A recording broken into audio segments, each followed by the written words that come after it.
Hi there. This is Ryan from CarSmart, and today we are going to review the new Haval Jolion crossover SUV. Like its H2 predecessor, the Jolion joins a highly competitive segment, but its charm offensive begins right at the outset. Well, with attractive packaging. In terms of styling, the Jolion hits the mark with its bold, expressive face that's dominated by chrome, while its fang-like headlight DRL's design adds further distinctiveness. What's more, the Jolion rides on smart-looking diamond-cut 18-inch alloy wheels. Built on Haval's Lemon platform, the Jolion measures 4,472 mm in length, 1,814 mm in width, and 1,619 mm in height, which means it fills a parking bay with more gravitas than the aforementioned Volkswagen T-Cross and Hyundai Venue, for example, and, with a wheelbase of 2,700 mm, Haval has ensured the Jolion's interior is far more spacious than those of its chief compact family car rivals. In our opinion, the Jolion's interior design and the overall fit and finish of the cabin are right up there with the very best, if not directly comparable with the very best in the small crossover or compact family car segment. That's a sweeping statement to make, but the Jolion's bold but handsome cabin is tastefully complemented with a pleasant mix of hard-wearing and soft-touch materials, and importantly, the interior doesn't look or feel cheap. Instead, it's quite premium inside. The tactile quality of the drive dial in the center console, for example, illustrates that Haval's designers have paid attention to detail. In terms of infotainment, a neat 12.3-inch floating touchscreen infotainment system is fitted. It has a clear, simple layout, is easy to use, and while it is compatible with Apple CarPlay, Haval is currently doing its best to resolve ongoing licensing delays with Google to offer Android Auto. This matter will hopefully be sorted out soon, but for now, you can vent your frustration at I dunno, Donald Trump.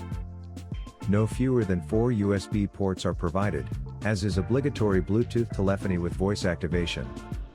Buyers will be chuffed to know that a wireless charging pad, to top up your smartphone, is also included. Other nice-to-have features on offer in the top-spec Jolion include a panoramic sunroof, a multifunction steering wheel with paddle shifters, a 10.3-inch digital instrument cluster, adaptive cruise control, lane keep assist, blind spot monitoring, 360-degree camera, and a reverse view camera with guidelines. For safety-conscious buyers, it's good to know that half a dozen airbags are fitted, as well as ABS with EBD, electronic stability control with traction control, hill assist, rear cross-traffic alert, and tire pressure monitors. Crash test results for the Haval Jolion have yet to be conducted and/or released. As far as practicality is concerned, Haval's newcomer offers simply excellent, perhaps even class-leading, rear legroom, certainly enough to make would-be family car buyers take a closer look.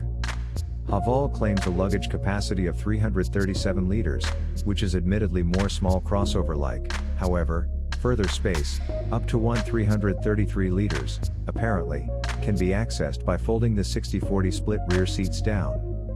Outputs from the Jolion's 1.5-liter turbo petrol engine are very competitive compared with those of its major rivals in the compact family car segment. The Haval power plant produces peak outputs of 105 kilowatts and 210 Newton-meters of torque and is mated with either a 5-speed manual transmission or, in this case, a 7-speed dual-clutch automatic transmission. The engine and transmission are well paired and produce fair off-the-line acceleration, sufficient punch to execute quick overtaking maneuvers, as well as generally pleasing highway cruising ability. The steering-mounted paddle shifters add some sportiness to the driving experience too, allowing the driver to drop a cog or two to keep the engine in its sweet spot. The DCT transmission, however, is best left to its own devices, and while it's not quite as sharp and responsive as Volkswagen's praised DSG Autobox, it's a notable improvement on Haval's 6-speed automatic transmission. The driver can also toggle between standard, eco, sport, and snowfield drive modes to suit the prevailing driving situation. It must be said that the engine is quite refined under normal driving conditions. Very little in the way of engine noise permeates the cabin. Wind and road noise are also kept to a minimum. As to be expected, engine noise does get noticeably louder under harder acceleration, but it's certainly not unbearable.